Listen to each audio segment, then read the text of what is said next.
अस्सलाम वालेकुम यूके वालों, क्या हाल है जी। मैं हूं मलिक मंसूर अहमद और आप देख रहे हैं MHV फ्रैंकफर्ट। ये वीडियो खास करके मेरे यूके में रहने वाले तमाम भाई और बहनें जो हैं उनके लिए है। लास्ट वीडियो मैंने शेयर की थी, उसमें मैंने आप लोगों को मोटिवेट किया था कि कोई इतना बड़ा मिशन नहीं होता थ्योरी क्लियर करना। लेकिन आज की वीडियो में मैं आपको कुछ ट्रिक्स बताऊँगा, क्योंकि बहुत सारे लोग जो हैं मुसलसल मुझे कमेंट की शक्ल में लिख रहे होते हैं। पास होने वाले भी मेंशन करते हैं और जो लोग नहीं क्लियर कर पाते वो भी शेयर करते हैं।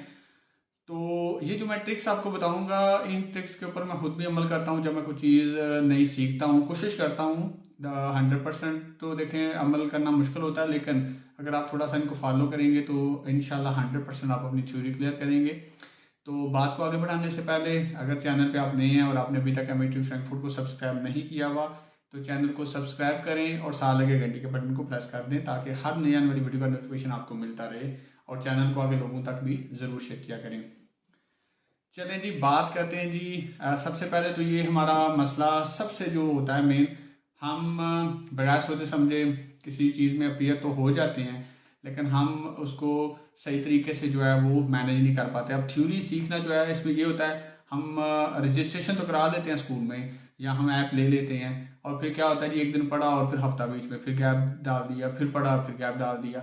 नहीं, ऐसे नहीं करना। बेशक आप डेली के 10 या 20 क्वेश्चन करें, लेकिन एक रूटीन बनाएं। डेली ज़रूर पढ़ें। ज़रूर पढ़ने से ये होगा, एक तो रूटीन बनेगी और फिर इंसान जल्दी से थ्योरी क्लियर कर लेता है। उस चीज़ से जान छूट जाती है, बजाय इसको लटकाते रहें। अब मेरी वीडियो सारी अपलोड हैं चैनल के ऊपर। आप प्ले लिस्ट में जाएं, आप हर टॉपिक के लिहाज से जो वीडियो है उसको देखें पहले एक दफ़ा गौर से सारा, फिर उसको ऐप के ऊपर जाके उसकी प्रैक्टिस करें उस लेसन की। और इसी तरह हर लेसन को, जो बड़े लेसन हैं उनकी वीडियो को 2 सूरतों में मैंने अपलोड किया होता है। तो जितने क्वेश्चन मैंने अपलोड किए हुए हैं वो एक दफ़ा पूरी वीडियो को 2-3 दफ़ा देख लें। मतलब बाद दफ़ा होता है ना, एक आपका जो लेसन है, मतलब कोई भी जो होता है, कई आपके टॉपिक है ना थ्योरी के अंदर मुख्तलिफ बने हुए हैं। तो वो कई टॉपिक होते हैं जिसमें 100 क्वेश्चन होते हैं, 150 भी हो सकते हैं, 120, 110, 70 क्वेश्चन। अब वो मैंने बाद दफ़ा 2-3-4 वीडियो की शक्ल में अपलोड किए होते हैं। अब वो आप बजाय कि अगर एक आप वीडियो देखेंगे, तो वो आप जब लेसन में जाएंगे उस मुतलका में, तो सवाल तो अंदर सारे मिक्स होंगे ना। तो बेहतर है वो सारे टॉपिक या लेसन की वीडियो जितनी भी है ना, उनको एक दफ़ा गौर से, एक दफ़ा या 2 दफ़ा देख लें, फिर आ जाएं लेसन के ऊपर, खुद अपनी ऐप के ऊपर उनको प्रैक्टिस करें। आप प्रैक्टिस करेंगे, अब प्रैक्टिस जब 1-2 दफ़ा करेंगे ना, जब आप तीसरी दफ़ा उनको खुद से करने की कोशिश करेंगे, जो सवाल गलत हो रहे होंगे ना, उनके स्क्रीनशॉट ले लें। स्क्रीनशॉट लेके उनको साइड पे कर दें, फिर अगले लेसन पे जाएं, उनको प्रैक्टिस करें, और इसी तरह सारा प्रोसेस करें और स्क्रीनशॉट लेते जाएं जो मुश्किल है। अब इसका फ़ायदा क्या होगा, अब जब आप एंड पे आएंगे ऑफिशियल टेस्ट के ऊपर, जो आपका, मैंने वो भी वीडियो अपलोड की हुई है जो आपके ऑफिशियल टेस्ट की होती है, वो भी मेरे हाल में 20-25 वीडियो अपलोड हैं।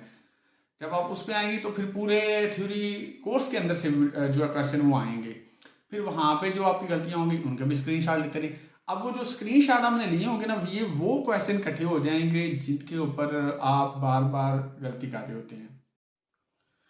अब जब वो क्वेश्चन सारे इकट्ठे हो जाएंगे तो उनको आप बेहतर अंदाज में तवज्जो दें, पढ़ें।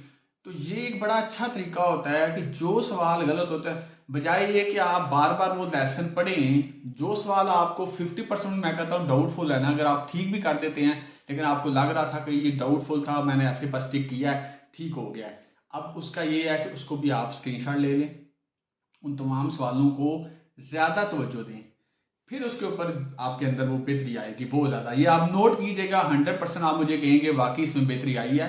हम बस ऐसे पढ़ रहे होते हैं और बस प्रैक्टिस कर रहे होते हैं, जो गलती होती है उसको छोड़ देते हैं, मतलब बस ठीक है कर लिया, एक दफ़ा देख लिया ये गलती हुई है। अब वो जो गलती वाला सवाल है वो एक दफ़ा बस देखा, नेक्स्ट टाइम फिर आपका गलत हो जाएगा। लेकिन जब स्क्रीनशॉट पास होंगे ना, वो सवाल जो भी आपके 100-200 इकट्ठा हो जाएगा, उसको ज़्यादा तवज्जो दें, इससे बहुत ज़्यादा फ़ायदा होगा। अब बात आ जाती है कि कुछ ये भी प्रॉब्लम आती है कि बहुत सारे जो लोग होते हैं उनमें ये मसला आता है कि वो ये कहते हैं कि भाई जो सवाल होते हैं वो थ्योरी के जब ऑफिशियल टेस्ट होता है वो बाहर से आ जाते हैं। लेकिन जी ये कहीं पे भी ऐसा नहीं होता, किसी मुल्क में भी। क्योंकि थ्योरी जो है, ये कोई आपका कोई ऐसा कोई मास्टर्स या ग्रेजुएशन तो नहीं है जहाँ पे उन्होंने आपका कंसेप्ट क्लियर किया और अंदर जो है वो छोड़ दे दिया। नहीं, सेम टू सेम वही चीज़ होती है। जहाँ पे आपको लगता है ना कि वो बाहर से देते हैं, तो वहाँ पे मैं कहूँगा आपकी तैयारी ठीक नहीं है। क्योंकि मैं यहाँ से ढाई साल से मैं यहाँ जर्मनी में पढ़ा रहा हूँ, तो जब मैं पढ़ाता हूँ तो एंड पे जब मैं कुछ मुश्किल सवाल मैंने रखे होते हैं, मैं जब वो स्टूडेंट को उनके ऊपर लेके जाता हूँ और कहता हूँ चले जी इनका टेस्ट दें, तो फिर क्या होता है जी, स्टूडेंट कहते हैं जी ये सवाल कहाँ से सर आपने निकाल लिए हैं। अब सवाल तो वही होते हैं जो उन्होंने पढ़े होते हैं, मैंने पढ़ाए होते हैं, लेकिन कुछ ऐसे सवाल होते हैं पढ़ने के बावजूद वो ऐसे लगता है कि नहीं पढ़े हुए। तो इसलिए इस तरीके को ऊपर अमल करें। दूसरा, जब भी सवाल करते हैं रट्टा ना लगाएं। जो सवाल करते हैं अंदर जो एक या दो लफ्ज मुश्किल होता है ना, आपको लगता है, उसको लिख लें, उसकी उर्दू मीनिंग मैंने बताई हुई होती है, साथ साथ लिख लिया करें। पूरे सवाल की ट्रांसलेशन ना करें, एक दो लफ्ज़ों की अगर आपको समझ आ जाए तो आपको सवाल की समझ आ जाएगी। फिर उसके बाद जवाब जो है, जो आपको 100% पता है ना सवाल का ये मुझे आता है, तो उनके ऊपर इतनी तवज्जो देने की जरूरत नहीं। वो जो आपने स्क्रीनशॉट लिए होंगे ना, वो मैं समझता हूँ स्क्रीनशॉट उनके भी ले लें जहाँ पे आपको 20-30% भी डाउट है ना, उसका भी ले लें, उसके ऊपर ज़्यादा तवज्जो फिर दें, तो इससे इंशाल्लाह आपकी बेहतरी होगी। सबसे पहले तो अपना टाइम टेबल जो है ना वो मैनेज किया करें। बहुत सारी हमारी बहनें वहाँ पे जो हाउस वाइफ भी होती हैं, बाद दफ़ा घर पे फैमिली, बच्चे, घर के खाने बनाना, ये सारी चीज़ें जो हैं काफ़ी मुश्किल उनके लिए होता है। लेकिन मैं कहूँगा कि आप बेशक 10-20 क्वेश्चन डेली पढ़ लें, लेकिन ज़रूर पढ़ा करें। उसके बाद ये है कि बहुत सारे जो लोग हैं उनको मैं इंशाल्लाह नेक्स्ट वीडियो में भी बताऊंगा कि आगे जो ट्रक ड्राइविंग थ्योरी कोर्स या पास की करते हैं थ्योरी, तो उस लिहाज से मुश्किलात होती हैं, वो भी इंशाल्लाह करूंगा। लेकिन ये जो मैंने आपको ट्रिक बताया है इसके ऊपर ज़रूर अमल करें, तो इंशाल्लाह अल्लाह ताला आपको कामयाब करेगा। मेरी दुआएं आप लोगों के साथ हैं और मैं हमेशा आपके लिए मौजूद हूँ, आपको मोटिवेट करने के लिए। और मैं हमेशा कहता हूँ वीडियो के अख्ताम पे कि भाई मुझे राय दिया करें, जहाँ पे आप समझते हैं कि आपको इस लिहाज से ज़रूरत है, मैं वो चीज़ें अपलोड करूँ आप लोगों के लिए, आपकी आसानी के लिए। बाकी आप लोगों से ये रिक्वेस्ट होती है कि चैनल को दूसरे लोगों के साथ शेयर किया करें। जब आप मेरी वीडियो देखते हैं, फ़ायदा उठाते हैं, जो आपके व्हाट्सएप के कंटेक्ट में लोग हैं, आपकी सोशल मीडिया पर, उनके साथ ज़रूर शेयर किया करें। तो चलें जी, नेक्स्ट वीडियो में हम फिर एक नए टॉपिक के साथ, एक नई बात के साथ आपकी खिदमत में फिर हाजिर होंगे। तब तक अपने होस्ट मलिक मंसूर को इजाज़त दीजिए। अल्लाह हाफिज़।